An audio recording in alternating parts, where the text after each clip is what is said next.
పెళ్ళైనా పండగైనా వేడుక ఏదైనా పట్టు చీరల ప్రత్యేక వేదిక వారాహి సిల్క్స్.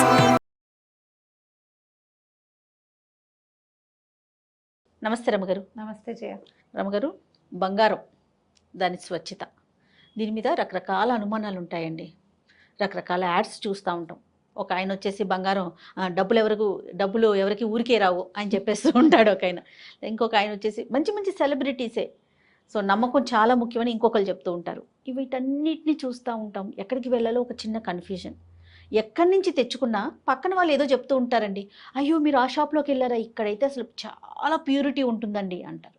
దీనికి వచ్చేసరికి రకరకాల ప్రశ్నలు అండి. అసలు ఏది నాణ్యత మనకి ఎలా తెలుస్తుంది? ఆర్నమెంట్ విషయంలో ఇది నాణ్యంగా ఉంది, దీంట్లో గోల్డ్ పర్సంటేజ్ అనేది ఎక్కువ ఉంది అనేది తెలియదు కదా.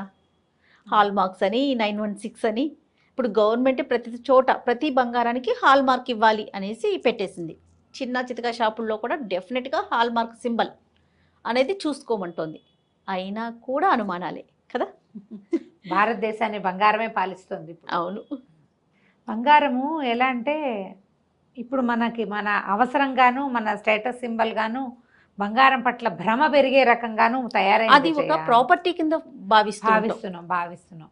తరతరాల నుంచి బంగారు ఆభరణాలు వేసుకుంటూనే ఉన్నాం. ఎప్పుడు కూడా మదుపు పెట్టడానికి బంగారం ఒక మంచి సాధనంగా.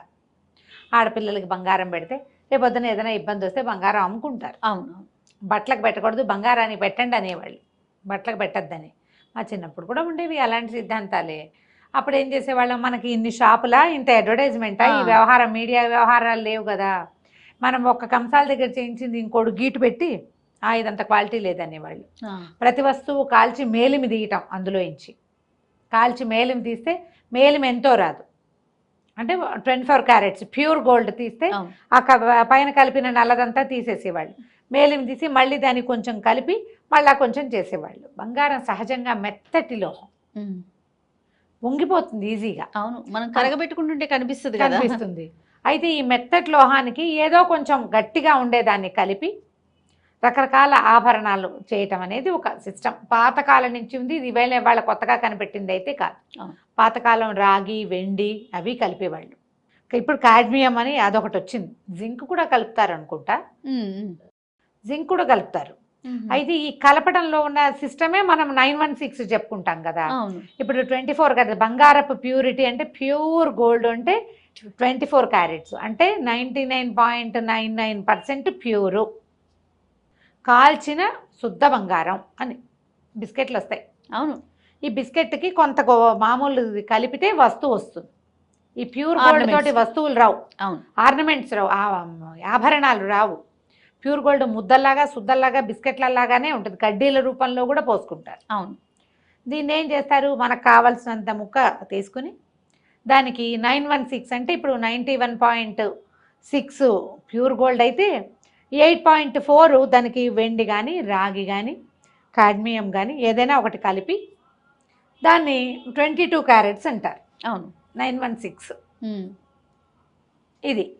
దీంట్లో ఈ కాడ్మియం కేడియం అంటాం దాన్ని, మనం కాడ్మియం కలిపింది. కొంచెం ఏదో చిన్న ఒకటి రెండు గీతల్లో తేడాలు వస్తాయి. కానీ ఇదేంటంటే మన ప్యూర్ గోల్డ్ రేటు వేరు, ఇది కలిపిన దాని రేటు వేరు.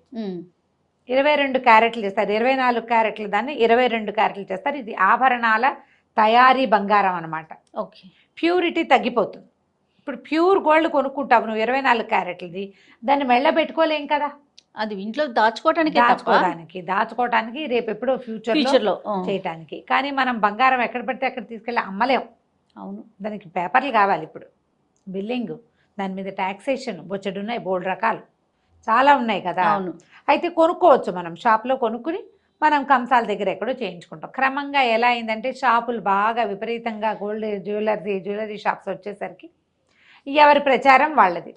కాదు రమ్మగారు, ఇది వరకు మనకి ఫ్యామిలీ డాక్టర్ ఎలా ఉండేవారో ఫ్యామిలీ కంసాలు ఉండేవారు. ఏ వస్తువు కావాలన్నా మనకి అక్కడే ఆఖరికి పట్టీల దగ్గర నుంచి కాలు పట్టీలు మట్టెల దగ్గర నుంచి అతని దగ్గరికే వెళ్ళి చేయించుకునేవాళ్ళు. అతన్ని నమ్మేవాళ్ళు. మళ్ళీ మనం వస్తువు చేయించుకునేటప్పుడు అతని దగ్గరికే వెళ్ళేవాళ్ళు, ఇచ్చేవాళ్ళు. ఇస్తే ఒక వస్తువు అమ్మ ఇందులో కొంచెం కాస్త ఏమన్నా ఎక్కువ కలిపితే కానీ ఈ వస్తువుని మనం రాళ్ళు అవి స్టడ్డింగ్ అడిగాము. స్టడ్స్ రాళ్ళు పెట్టాలి. రాళ్ళ వస్తువు అయ్యేసరికల్లా ప్యూరిటీ తగ్గించాలి. ఈ వస్తువును పట్టుకోవటానికి కాస్త గట్టి చేయాలి దాన్ని. అవును. అంచేత రాళ్ళ వస్తువులో తరుగు అవి పోతాయి ఎక్కువగా. మళ్ళీ తరుగు పోవటం అనే దాని మీద కూడా బోల్డ్ అని సమస్యలు ఉంటాయి. బంగారాన్ని ఒక వస్తువుగా మార్చాలంటే దాన్ని బాగా కాల్చాలి, కొట్టాలి, సాగదీయాలి, పదే పదే కాల్చి నీళ్ళలో వేసి అలా చేస్తారు. చేసేటప్పుడు కొంత రద్దు పోతుంది, కొంత రద్దు తప్పదు. ఈ రద్దు ఏంటి చేస్తారంటే 8% నుంచి మొదలుపెట్టి 22% దాకా పోతుంది ఒక్కొక్క వస్తువుని బట్టి. ఓకే. మన వినియోగదారుడికి యూజ్ అవ్వదు. అలాగని షాపుల వాళ్ళకు కూడా, అంటే ఎవరైతే పనిచేస్తారో వాళ్ళకు కూడా పెద్దగా యూజ్ కాదని చెప్తున్నారు. కాకపోతే ఈ బంగారం కడిగిన నీళ్లు అవి ప్రవహించే మట్టిని ఎప్పటికప్పుడు క్లీన్ చేస్తారట. క్లీన్ చేసి సంవత్సరానికి ఒకసారి కొంత బంగారాన్ని అటైన్ చేస్తారు. అది ఎంత మటుకు చేస్తారో తెలీదు. మనం రాళ్ళకి వాటికి వీటికి వెళ్ళిన కొందికి ప్యూరిటీ తగ్గుతుంది. అవును. మనకి రిటర్న్ బ్యాక్ వచ్చేది కూడా తగ్గిపోతుంది. అసలు మార్చుకుంటే వస్తువు మార్చాము అంటే లాస్ అయినట్టే అంటారు కదండి. అంటే ఇప్పుడు చూడు, మనం ఓ బంగారపు వస్తువు కొనుక్కున్నాం, 2 జతలు గాజులు కొన్నామనుకో 50 గ్రాములు పెట్టి. 50 గ్రాముల వస్తువుకి అతను వాళ్ళు ఏం చేస్తారు, గ్రాముకి ఇంతని తరుగు, గ్రాముకి ఇంతని మజూరీ వేస్తారు. మజూరీ తరుగు ఈ వస్తువు మీద ఎక్స్ట్రా పడతాయి, బంగారపు రేటు మీద ఇవి రెండు ఎక్స్ట్రా పడతాయి. మనం మళ్ళీ వస్తువు మార్చినప్పుడు ట్యాక్స్ చెప్పలేదు రమ్మగారు, జిఎస్టీ, ఇంకొకటి కూడా, ఇంకో ఎస్టీ కూడా ఏదో ఉంది. అవును, నిన్న బిల్లో చూసా, మర్చిపోయాను పేరు. 2 రకాల ట్యాక్సులు పడతాయి మనకి. మళ్ళీ మనం వస్తువు మార్చినప్పుడు మనం ఏ షాప్లో కొన్నామో ఆ షాపులోనే మారుస్తాం అనుకుందాం. అప్పుడు వాళ్ళు వెయిట్ టు వెయిట్ ఇస్తారు. 50 గ్రాముల వస్తువుకి నువ్వు ఇంకో 50 గ్రాముల వస్తువు తీసుకోవచ్చు, కానీ మళ్ళీ తరుగు, మజూరీ, ట్యాక్సు యథావిధిగా ఎక్స్ట్రానే. అంతే. 50 గ్రాముల గాజులు మార్చి నేను అవి ఏవి ఇవ్వను అంటే నీకు 46 గ్రాముల వస్తువే వస్తుంది. అవును. 50 గ్రాములు కావాలంటే మళ్ళీ ఈ పైన ఏవైతే ఈ పెర్కలు పెట్టావో ఆ పెర్క్స్ అన్నీ మనం ఇవ్వాల్సి వస్తాం. ఇప్పుడు ఇదే కనుక మనం ఒక బంగారు ఆభరణాల తయారీ దారి దగ్గర కంసాలి, మనకు తెలిసిన ఆయన ఆచార్య గారు, మనకు ఎప్పటి నుంచో తెలుసు, అక్కడ చేయించామనుకో, ఈ బుట్టలు వాటిలలో ఏంటంటే ప్యూరిటీ ఉండదు, నాన్ కేడియం ఉంటుంది. నాన్ కేడియము ఏముండదు, ప్యూరిటీ బాగా తగ్గిపోతుంది. అది తీసుకెళ్ళి మనం బంగారపు షాప్లో, ఈ జ్యువెలరీ షాప్కి వెళ్ళామనుకో, పాత బంగారానికి రేటు తక్కువ, ఇది కొట్టేసి ఇది పనికిరాదని చెప్తారు. ప్యూరిటీ లేదనేస్తారు, లేదంటారు. లేదని రేటు చాలా తక్కువ వస్తుంది. మనం కొనపోతే కొరివి, అమ్మపోతే అడివి, అంతే. అవును. అందుకని మేమేమనుకుంటాం, నా ఐడియా, పాత బంగారాలు అవి మార్చకూడదు. ఓ వస్తువు చేయించావా, పెట్టుకున్న పెట్టుకోవాలి, పక్కన పెట్టుకో, కొనుక్కోదలుచుకుంటే కొత్తవి కొనుక్కో. అవును, పాతది మార్చి మాత్రం కొనకూడదు. మార్చుకుంటే మనకి నష్టపోయేదే తప్ప కనీసం వస్తు రూపంగా కూడా మన దగ్గర వస్తువులు ఉండవు. అవును. లేదా ఈ పై అమౌంట్ అయితే అయ్యిందిలే అని ఎక్కడ కొనుక్కున్నామో అక్కడ ఈ షాప్లో కొని ఇంకో షాప్లో మారుద్దామంటే వాళ్ళ ప్యూరిటీ వీళ్ళ ప్యూరిటీ ఒకటి కాదు. మెషిన్లు ఉన్నాయని చెప్తారు, మెషిన్ ఉంది, ప్యూరిటీ చెక్ చేసి క్యారెట్ని టెస్ట్ చేస్తుంది అని. ఆ మెషిన్ కూడా ట్యాంపర్ చేయొచ్చు అని ఈ మధ్య తెలుసుకున్నాం. మెషిన్ కూడా ట్యాంపర్ చేయొచ్చు. మనం 22 క్యారెట్స్ వీళ్ళ షాప్లో మెషిన్ చూపిస్తుంది, ఇంకో షాప్లోకి వెళ్తే 21.1 చూపిస్తుంది. Okay okay. మనం ఏ మెషిన్ని నమ్మాలి? అవును, అది కదా. అక్కడి నుంచి ఆచారి ఆయన మార్చకూడదు, మనం ఎప్పుడు అక్కడే చేయించుకుంటూ ఉంటే. పెద్ద షాపుల్లో చిన్న చితక పనులు చేసి పెట్టరు అమ్మగారు, ఏదైనా హుక్ ఇరిగిపోయినా లేకపోతే ఒక స్టోన్ ఊడిపోయినా చేయమంటారు. మళ్ళీ అక్కడికి వెళ్ళినప్పుడు ఏం చేస్తాం, టెంప్ట్ అయ్యి కొత్త వస్తువులోకి వెళ్ళిపోతూ ఉంటాం. మీరు అన్నట్లు ఆచార్యుల్ని నమ్ముకుని అలా వెళ్ళాల్సిందే. ఒక ఆచార్యని ఖచ్చితంగా ఉంచుకోవాలి. చిన్న పొన్న రిపేర్లు, చెవులు కుట్టటాలు, ముక్కు కుట్టించుకోవటాలు, ఏదైనా ఊడిపోతే పెట్టించుకోవటాలు, ఏదైనా సన్న తీగలతోటి చిన్న చిన్న డిజైన్లు చేయించుకోవటాలు నేను చూశాను జయ. ఇప్పుడు నాకు అనుభవం చెప్తాను నేను నీకు ఇక్కడ. ఇప్పుడు మనకి చిన్న చిన్న కాడలతోటి పూసలు చుట్టి వేస్తారా చెవికి, ఇప్పుడు ఇవి ఉన్నాయి, వీటికి కాదు, కొంచెం ఒక స్టడ్ ఉండి కింద ఒక 3 పూసలు పెట్టుకోవాలనుకుందాం, మనమే అనుకుంటాం, ఒక ముత్యం చుట్టించుకోవాలనుకుంటాం. అవును.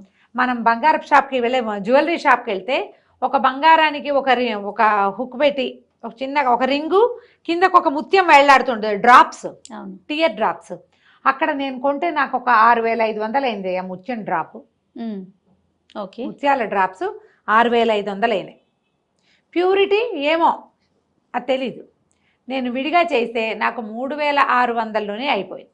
చూడండి ఎంత. అవే ముత్యాలు తీగ చేసి తీగకు వేసేసారు. ఎందుకంటే ప్రతిదానికి మేకింగు పడతాయి కదా రమ్మగారు, ఆ జిఎస్టీ ఇంకో ఎస్టీ. అవును అవును కదా. అందుకని ఆచార్యని కూడా ఉంచుకోవాలి. అంతే అంతే. ఆచార్య దగ్గరికే వెళ్ళండి అని నేను షాపులను డిగ్రేడ్ చేయటల్లా, ఎందుకంటే వాళ్ళ దగ్గర మంచి మంచి ఫ్యాషనబుల్ డిజైన్లు డిజైన్స్ ఉంటాయి, మనకి ఉంటాయి. మనం అది కావాలనిపిస్తుంది మనకి. నేను తరచుగా జిఆర్టీలో చాలా మందికి కనపడుతూ ఉంటాను. నేను ఎవరో ఒకరితో పోతూ ఉంటాను, సొంతానికి కొనకపోయినా చూడ్డానికి వెళ్తాను కదా, సెలక్షన్కి వెళ్తాను, జ్యువెలర్స్కి వెళ్తూ ఉంటాం, ఏవో షాపుల్లో అవునవును. కనిపిస్తాం. ఇలా వెళ్ళినా కూడా మనకంటూ ఒక ప్రత్యేకంగా ఒక ఆచారి ఉండటమే ఈ రిపేర్లకి, వాటికి సన్నగా నల్ల పూసలు చుట్టించుకోవటానికి, ఏమైనా ఫ్యాన్సీ పూసలు తీసుకుంటాం, వాటికి ఏదైనా చిన్న చిన్నవి పనులు చేయించుకోవడానికి. ఇప్పుడు లెస్ వెయిట్లో వస్తువులు తయారీదారులు కూడా వచ్చారు. మనకి బంగారం సరదా, బంగారం కాంచన మృగం, మనని ఆసక్తి కొలిపేలాగా చేస్తుంది అది. అవును. ప్రతి సంవత్సరం పండగకి ఏదో ఒక బంగారు వస్తువు కొనుక్కోవాలనుకుంటాం, ఒక కాసు అయినా కొనుక్కోవాలనుకుంటాం. కొనగలిగే వాళ్ళకి, కొనలేని వాళ్ళకు కూడా బంగారం మీద మదుపు పెడితే, అంటే ఈ ఆర్నమెంట్ మీద మదుపు పెడితే మనకి మిగులుతుందని మాత్రం అనుకోకండి. ఎందుకంటే అందులో కలిపే ఈ పదార్థాల వల్ల దాని విలువ తగ్గిపోతుంది. అవును. బంగారం ప్యూరిటీ తెలుసుకోవడం ఎలా అనే క్వశ్చన్స్ కూడా ఉంటూ ఉంటాయి. వాళ్ళు ఏం చేస్తారంటే గీట్రాయి మీద గీస్తారు. ఆ గీత పసుపచ్చగా పెడితే ప్యూర్, కొంచెం గీతలో రంగు మారితే అంత ప్యూర్ కాదు, గీత నల్లగా పడితే అసలు ప్యూరే కాదు. ఓహో. అలా తీస్తారు. గీటురాయి అనేది ప్రతిభకి గీటురాయి అని చూస్తాం కానీ వింటాం కదా, మనకు తెలిసిన వాక్యం అది. కాకపోతే ఇప్పుడు మెషిన్లు వచ్చినాయి కాబట్టి యాసిడ్స్ కూడా కొన్ని రకాల, నైట్రిక్ యాసిడ్ అనుకుంటే అది వేస్తే నల్లగా అయితే బంగారంలో ప్యూరిటీ తక్కువ అని చెప్తారు. మనం డైమండ్స్ అవి కొనుక్కున్నాం అనుకోండి, డైమండ్స్ స్టడ్ చేయడానికి ప్రతిసారి మనం 22 క్యారెట్స్ వాడరు, 18 క్యారెట్సే ఉంటాయి. 14 క్యారెట్స్లో డైమండ్ స్టడ్ చేసినా కూడా కనిపిస్తాయి. మా ఫ్రెండ్ ఒకరు దుబాయ్ నుంచి తెచ్చింది, మా సార్ తెచ్చి చిట్టి వైట్ స్టోన్ స్టడ్, నాకు అది 14 క్యారెట్. అది చెరిపితే అందులో ఏం రాదు, చెరపరు, అసలు చెరపడానికి కూడా ఇష్టపడరు. దాన్ని అలాగే పెట్టుకోవాలి. మనం పెట్టుకున్న నాళ్ళు పెట్టుకోవడం, తడపకుండా పెట్టుకుంటే చాలా కాలం చక్కగా అలాగే ఉంటాయి. బాగుంది, క్యూట్గా. కానీ అందులో 14% ఉంటుంది గోల్డ్, ప్యూరిటీ తక్కువ కదా. ఇప్పుడు ఈ రాళ్ళ ఆభరణాల్లో కూడా ప్యూరిటీ తక్కువ ఉండడానికి అవకాశం కనపడుతోంది. అవును, చూసుకుని కొనుక్కోవాలి. ఎక్కువగా రాళ్ళ ఆభరణాలకు వెళ్ళామనుకో, మనం మదుపుగా భావించి సరేలే పిల్లలకి రేపొద్దున ఫ్యూచర్లో అని అనుకుంటే కనుక స్టోన్ ఐటమ్స్కి వెళ్ళబోకండి. రాళ్ళ ఆభరణాలు మార్చడానికి కాదు, తరాల వెంబడి చేతులు మార్చేలాగా ఉంచుకోవాలి, పిల్లలకి వెళ్ళాలి అవి అంతే. బంగారానికి కొంచెం పర్వాలా, ఎందుకంటే ఆ వెయిట్ టు వెయిట్ వస్తువైనా వస్తుంది. 22 క్యారెట్స్కి 21 క్యారెట్స్ బంగారమైనా వస్తుంది, డబ్బైనా వస్తుంది. రాళ్ళకి వాటికి వస్తువులకి రావు. మనం బైబ్యాక్లు అవి షాపుల్లో ఉన్న వాటిని బట్టి మనం ఎప్పుడైనా ఏదైనా వస్తువు కొనదలుచుకుంటే చిన్న చితగా వాటికి ఓ 25,000, 30,000, 20,000, 5,000 పెట్టుకుంటే ఏం పెద్ద ఆలోచించక్కర్లా. కానీ మనం 1,00,000 దాటి కనుక ఏదైనా వస్తువు కొనేటప్పుడు ఇది బైబ్యాక్ పాలసీ ఎలా ఉంది చూసుకొని డైమండ్స్ కూడా కొన్ని చోట్ల ఆభరణాలు 80% ఉంటుంది, వాళ్ళు 80% ఇస్తారు. అది ఆలోచించుకోవాలి కదా, ఇది ఓకేనా మనకి అనేది ఆలోచించుకుని దిగండి. డైమండ్స్ అవి ఎవరు కొనుక్కుంటున్నారంటే ఇది వరకంటే బాగా డబ్బులున్న వాళ్ళు, ఎఫర్ట్ చేయగలిగే వాళ్ళే అని. ఇప్పుడు ఎఫర్డబిలిటీ పెరిగిపోయింది. మామూలు వాళ్ళు కూడా ఏదో ఒక సందర్భంలో స్త్రీలకు డైమండ్సే ఇవ్వాలని అడ్వర్టైజ్మెంట్, ఆడవాళ్ళకి డైమండ్సే అని, డైమండ్ లాంటి గిఫ్ట్ ఇంకొకటి లేదని. కానీ ఏ డైమండ్లకి బైబ్యాక్ పాలసీలు పెద్దగా బాగుండవు. అదొకటి చూసుకోవాలి. తర్వాత డైమండ్కి వాళ్ళు ఒక కార్డు ఇస్తారు, దాని ఐడెంటిటీ, అవి మాత్రం పారేసుకోకూడదు. బంగారపు షాపుల్లో ఏదైనా కొనుక్కుంటే వస్తువు బిల్లు దాచిపెట్టండి. అవన్నీ ఒకటేలా కనబడతాయి పేర్లు, మీ గుర్తుకి మీరు రాసి పెట్టుకోండి దాని మీద.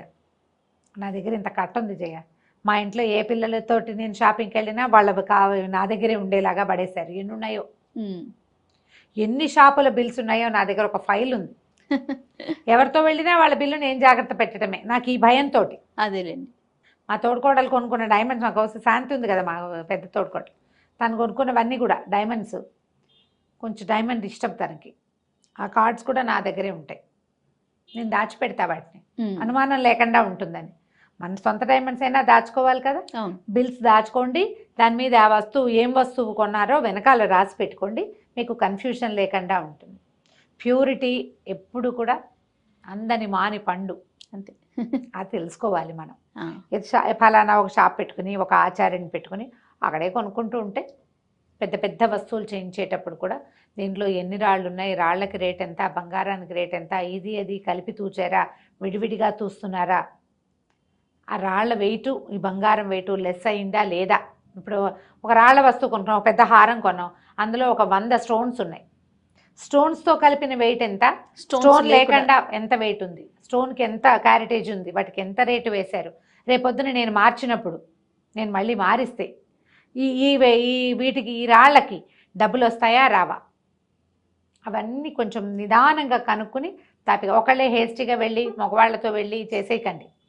వాళ్ళు కొంచెం బాగా ఆలోచించగలిగే ఫ్రెండ్స్ సహాయం తీసుకోండి. ఇలాంటి వాటిలలో తరచూ కొంటున్న వాళ్ళ సహాయం తీసుకోండి. ఆలోచించి వైజ్ డెసిషన్ తోటి చేయండి. బంగారం కొనుక్కునేటప్పుడు చిన్న చితకా వాటికి ఇయర్ రింగ్స్కి ఉంగరాలకి ఎక్కర్ల, పెద్ద వస్తువు అనగానే బాగా ఆలోచించాలి. దాని మీద స్టెప్ వేస్తే సరిపోతుంది. తప్పకుండా రమ్మగారు. నమస్తే. నమస్తే.